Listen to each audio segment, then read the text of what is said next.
This is understanding the derivative and linear approximations. Okay, so basically we're using that tangent line to make linear approximations here. So there are times when we are interested in finding the effect of small change. For example, how is the revenue at your local theater affected by a small change in the ticket price for a movie? We can explore an application of the tangent line to a function called the linear approximation. You've already seen that a curve lies very close to its tangent line near the point of tangency.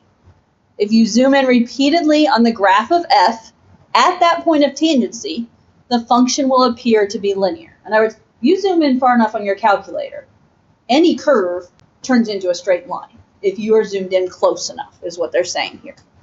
When you've zoomed in to a sufficiently small neighborhood around the point of tangency, it would be difficult to distinguish the function from its tangent line. This property of differential functions is commonly referred to as local linearity. So you zoom in close enough to a curve, and you take a small enough piece, it's going to look like a straight line.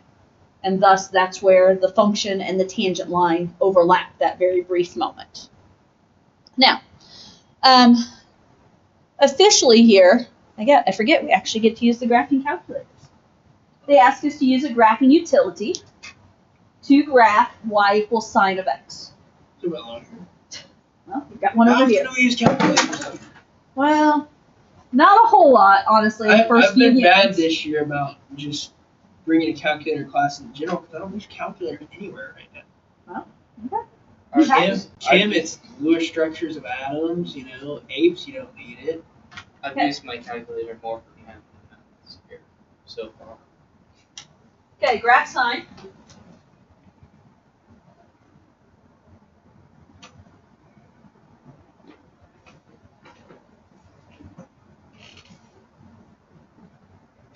Man, this must be really zoomed out, but it's basically a straight line. I would do a zoom 6, zoom standard. It's still a straight line. There's an issue with your settings. Think it through. Not that setting. Oh my gosh, hang on. I'm not going to remember to change this back later. Well, don't, because I'm assuming you grabbed your calculator. Leave it in. Okay. It's not that you need to change. I know. Okay. Figure it out again. I haven't used a calculator in a while. Yeah. It's, in calculus, we want them in radians. Oh, yeah, mine's in radians, because it's going to stay in radians all year. Exactly. So leave that one in radians, because for the most, you should be the only one using it. On days when you don't bring your calculator to class, right? Okay, so we're graphing y equals sine x. Now investigate the neighborhood around the origin. Use the zoom in feature of the calculator at the origin 4 times. 4 times? Okay, so zoom in. Remember, when you go to zoom in, you have to actually hit enter to get to zoom in, right? Because it's asking where do you want to zoom in at around the origin. Oh. So there's 1 for me. I'm way behind. The next time it'll get linear. Zoom in. You could just hit enter again. Huh? Oh, really? If you hit zoom in and then hit enter, you can't really tell now, but if you just repeatedly enter. Okay, so there's zoom in. And really already at my second zoom in, it was at a straight line pretty much, right? It asked me to go 4 times. It's definitely at a straight line, isn't it?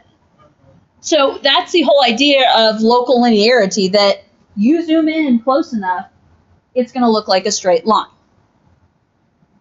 Now, with that in mind, the first question asks us, can you estimate the slope of this portion of the sine curve by inspection of this window?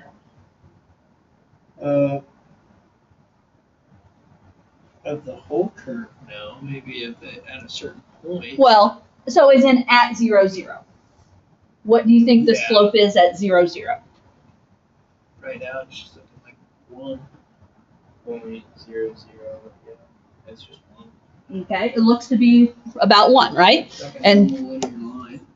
yeah, it appears to be about 1. Okay, I think we can agree on that And that's even without any investigation, but that's just what a typical line that went up 1 over 1 would look like on this screen, right? Okay. Now, what can you say about the slope of the tangent line at x equals 0 on the function y equals x? If this zoomed in graph right here appears to have a slope of about 1, what about the tangent line at 0, 0? It's also going to have a slope of 1, okay? So the slope of the tangent line at x equals 0 is 1 on the curve y equals sine x. Or I'm going to say also has a slope of 1. I'm going to shorten that up.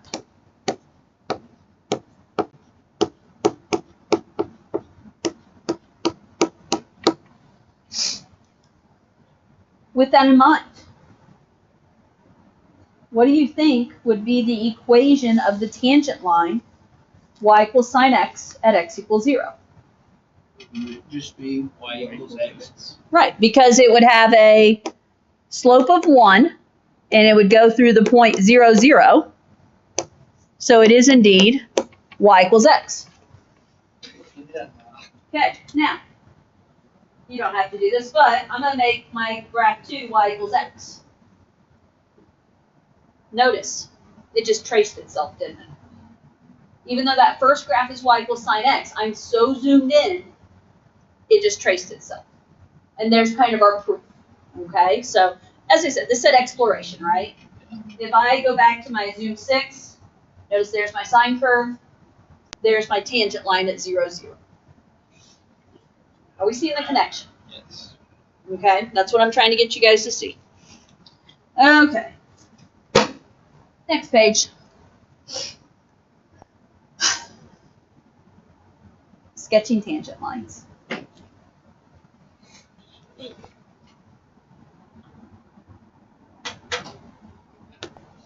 Okay. In each figure below, use a straight edge to draw a tangent line. They're always over here. You're welcome. To draw a tangent line beyond the point of tangency in each direction. Okay, so let's start at point A. Bear with me, I can't use a ruler here, so mine are gonna, What's a slope gonna look like here? It asks us, it asks us to draw a tangent line. Is that all it asked me to do? Mm-hmm.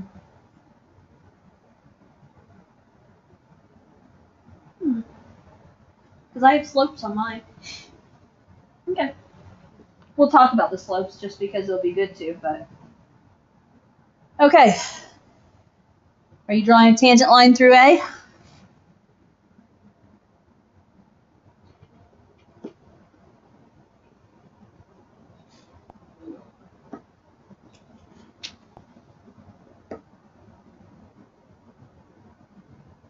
You get the idea, right? Looks something like that. Mine's not great, but it looks something along those lines. Mine kind of went crooked. We're going to estimate each of these. What would you say the slope of line A is there?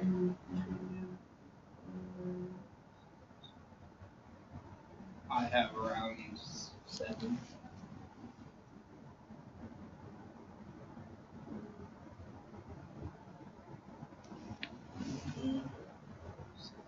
Some bigger positive number, yes. My answer key has around 5. So it just kind of depends, 5, 6, 7. Are we all in the ballpark? We are. It's a steep positive line. That one was hard for me to draw. Mine doesn't even look very good, so. Okay. What about line B? 0. I haven't even drawn my line. What's the tangent line look like, though? Straight across. Yeah. Okay. That is a max. It is a max at a curved point. Okay, that curved point is important. And so it is just that horizontal tangent line. In fact, that is one of the ways we can prove something is a max or a min. I drew that one pretty good. And So we're gonna be negative. good assessment. I got 5 negative.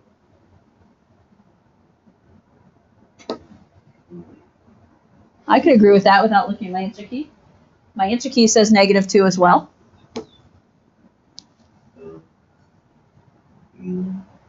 Okay. Ballpark, yes? Okay. Yeah, I can get negative two.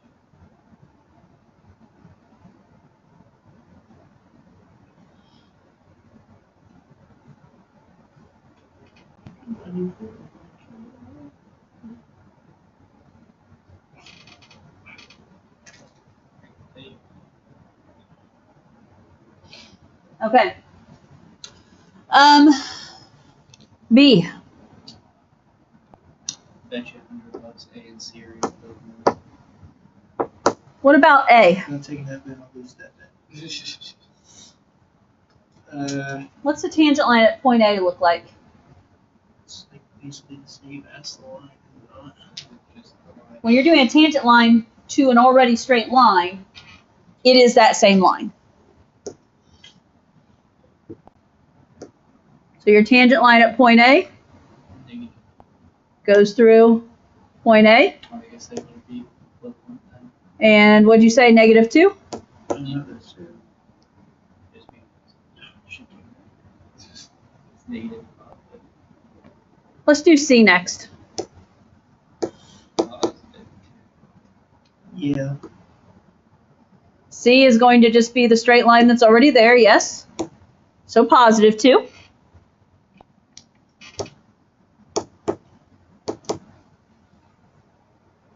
Zero. B. Zero. No. -0. No. Oh yeah, you said that sharp lines are like weird. Okay.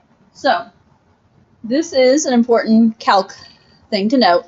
That is what we'd call a sharp point. You might also refer to it as a cusp, although I have a slightly different meaning of cusp in my brain. But Is it what? Is that the absolute value of x graph?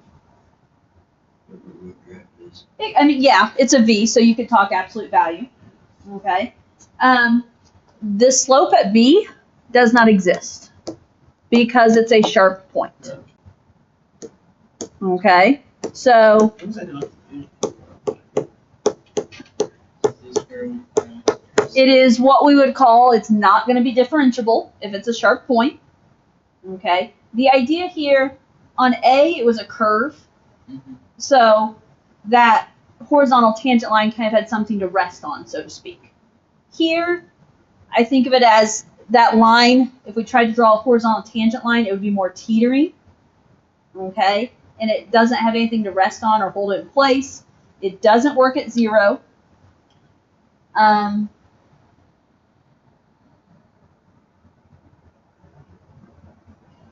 Okay, so sharp point. And I'm just going to write doesn't work at 0.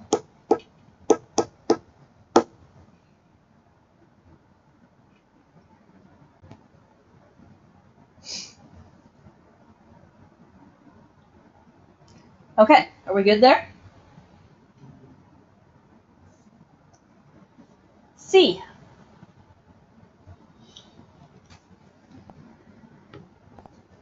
What do you got happening at A?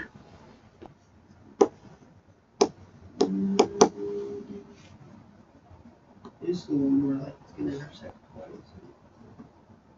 Right, But just make sure it's which is fine. The only point we're concerned about is if we're doing the tangent at A, we're just concerned about that part. If it continues a little bit and intersects the next piece, that's fine. So your tangent line at A looks something like that. It's laying on top of the graph, right? Approximate slope. -1 or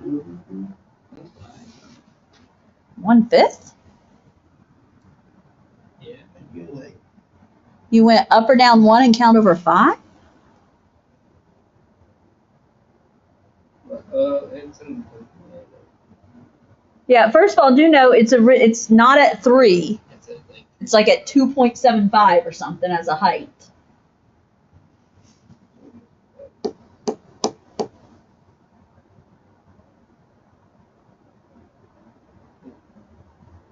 okay, so 1/3.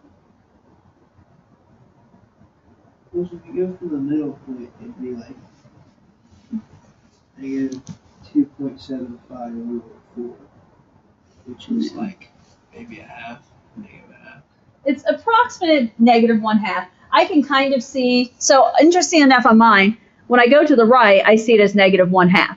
If I go to the left, it's kind of a between 1/2 and 1/3. Well, let me So- Well, it's because of that 2 point. It was like 2 Yeah.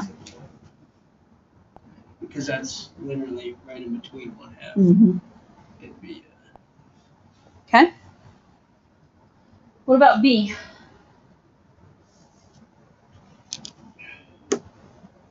Danny, Why is it D and E? is it sharp point? Okay. And this one I'm actually going to refer to more as a cusp. And it is sharp point or cusp. This one, because it kind of they curve into it, is more when you think of a cusp. So sharp point or cusp.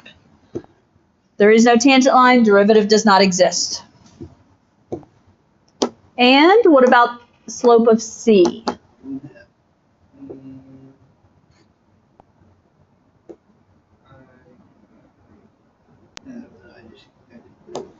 Well, and here's, I haven't marked it yet, but I just.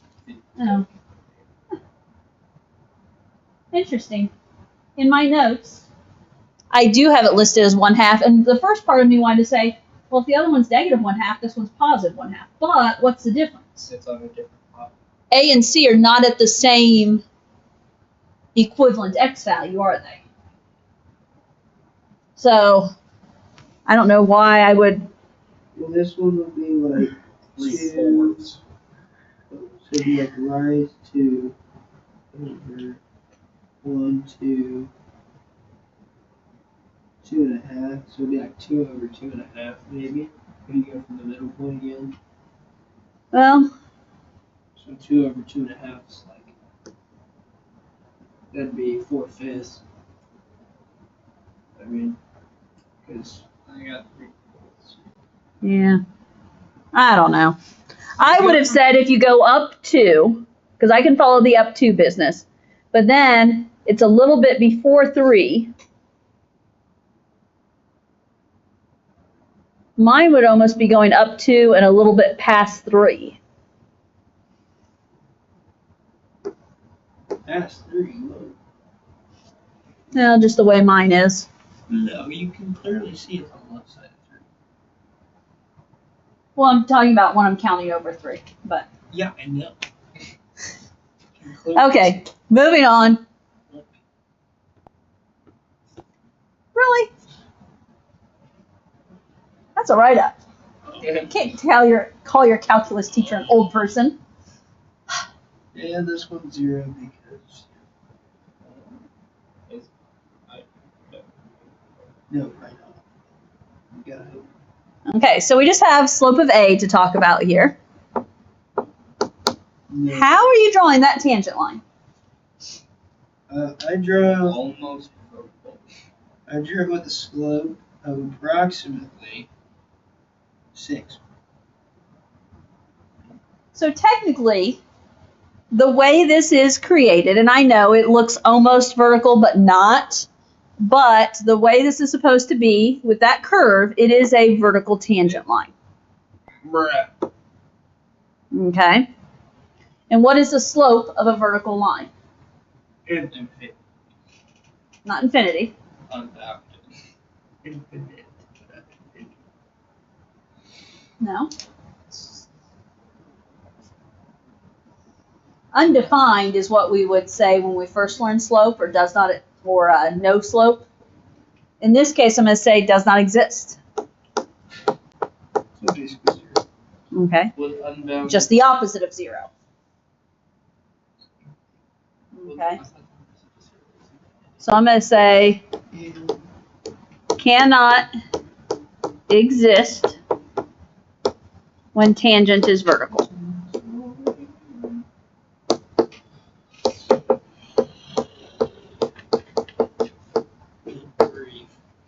Okay. Do you think this is showing? Or it's on the road? Hello.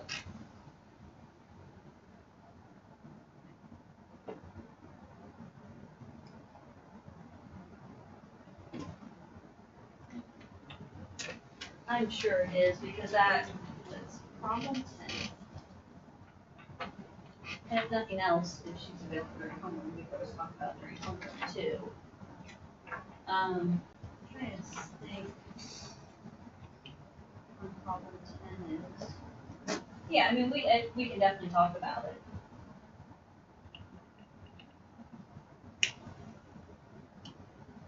Yeah. Yeah. I was gonna say I would ask her the best you can to try and make sure she goes through things just because we'll talk about questions in class. But I also understand time with her being gone yesterday and everything. So, but yeah, and then we can talk if she happens to be available in homework. We can talk some tomorrow homework too. So if we need to. Okay. Thanks. Bye.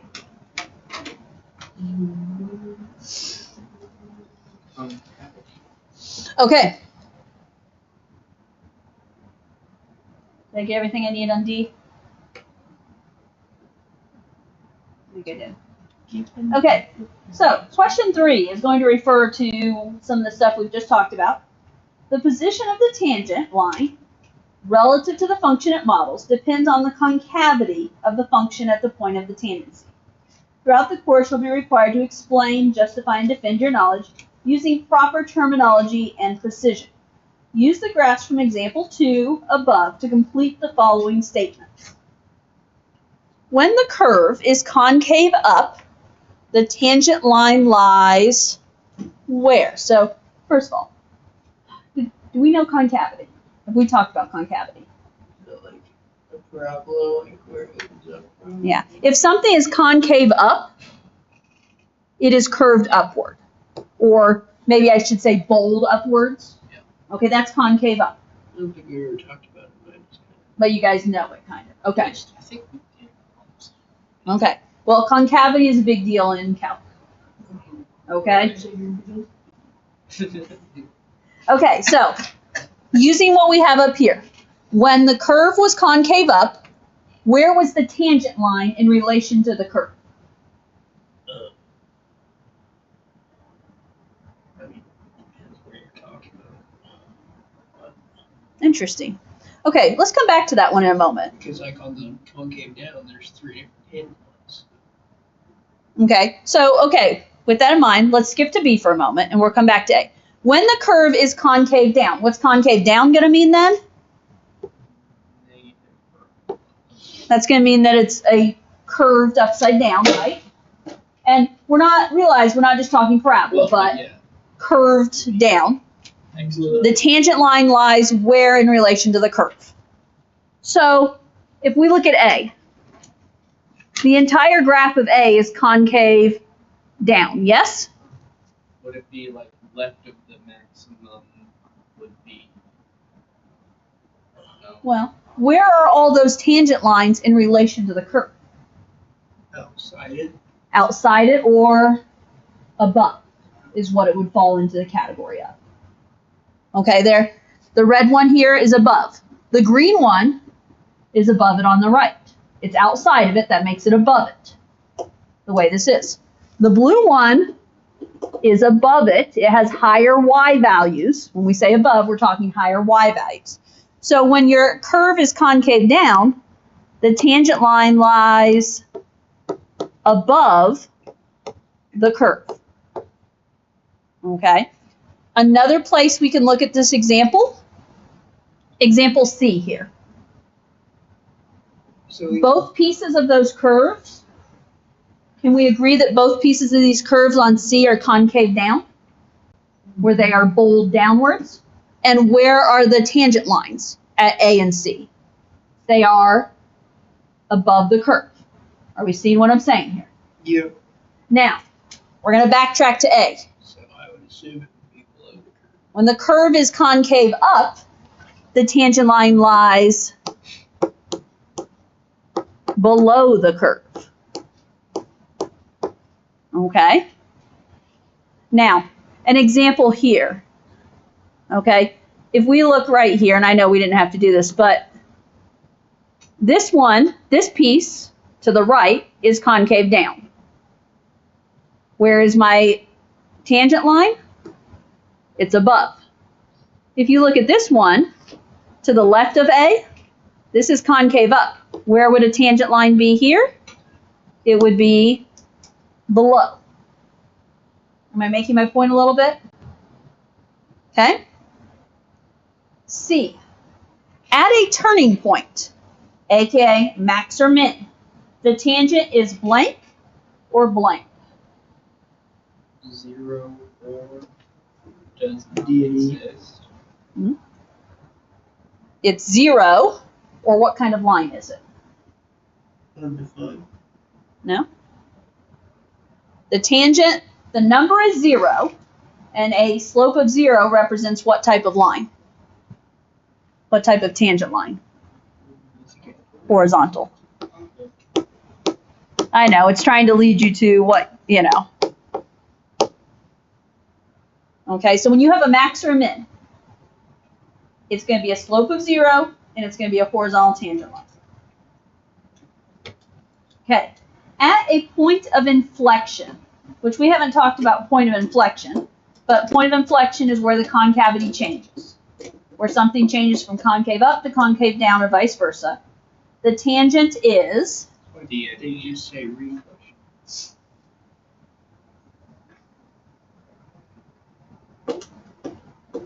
D&E. well, I don't know. Because they pointed that out at D, right? well, it's D, which, and actually what they're looking for is the fact that, okay, we said D and E, but what type of line is that? They have a vertical line filled in here. So the idea where, Point of inflection. huh? What does that have to do with? So the point of inflection right there, Oh, like where the same. where the graph changed from concave up to concave down, that ended up being a vertical tangent line. I thought you were saying like when a parabola changes from up to down, it's like that's just a reflection. No, a parabola is always going to be either entirely concave up or entirely concave down. Okay? At a sharp corner or cusp, what did we talk about the tangent? D&E.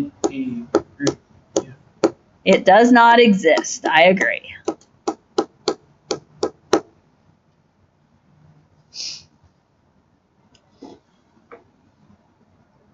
At a point on a linear function, It is the line. The slope of the linear function. okay, it's the same as the slope as the line.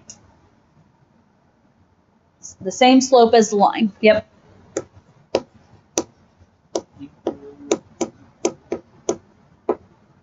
Which we experienced that in whichever one my V was, graph B. Now, I just realized on D, the point of inflection one, there is also the chance, and this is kind of a where if you have the graph going like this, you could end up with a horizontal line there.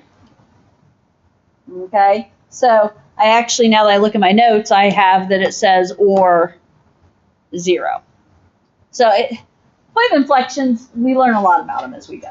Okay, this is all big. It all relates to derivatives.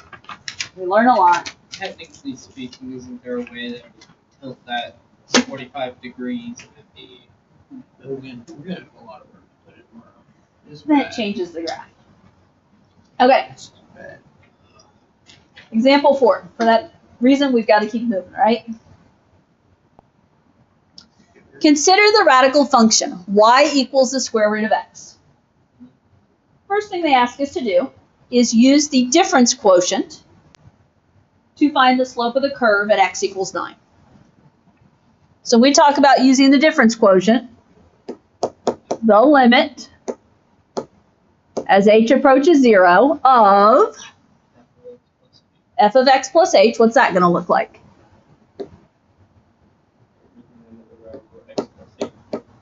So the square root of x plus h? Minus x. Minus f of x, which is minus the square root of x all over h. Okay, there's your setup.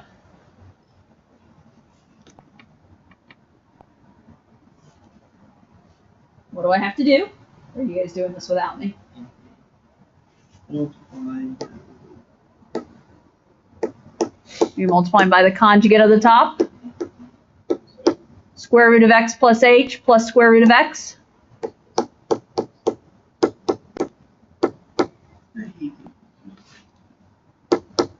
So now it's still the limit as x approaches 0.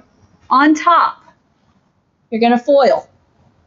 Square root of x plus h times square root of x plus h is x plus h. Conjugate, so outsides and insides are canceling. Minus square root of x times positive square root of x is minus x. All over, and the denominator I'm going to write as h times square root of x plus h plus square root of x. On top, x minus x cancels. And if you jump ahead to the next step, also, H is canceled. h is canceled. So now, the limit as h, I just realized that should be h approaches 0. I goofed that one. Of what's on top? 1 Over square root of x plus 0. square root of x plus h plus square root of x. And now what are we going to do? We're going to put in 0. Could we look at the x's yet? Or no? We don't have an x value to plug. Oh, well, I wanted to have this formula. I totally forgot we had the 9. So right now, if we clean this up, 1 over 2 square root of x. okay, and I'm going to call this f prime of x. It's a derivative. Okay, so the general derivative for this problem is 1 over 2 square root of x, yes? They asked us to find the slope at 9. So what do we do now? Plug in 9. So f prime of 9, 1 over 2 times the square root of 9, which ends up being 1 over 2 times 3, or in other words, 1/6. So the slope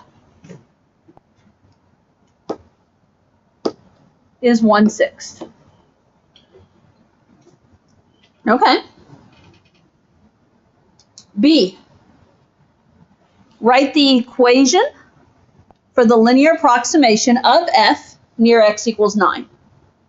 So we have to plug in, to find the y value, we have to plug in 9 to the original equation. Does it include the original? Can we do 1 over 2x? It would just be easier to do y equals square root of x. Okay. They find two different things.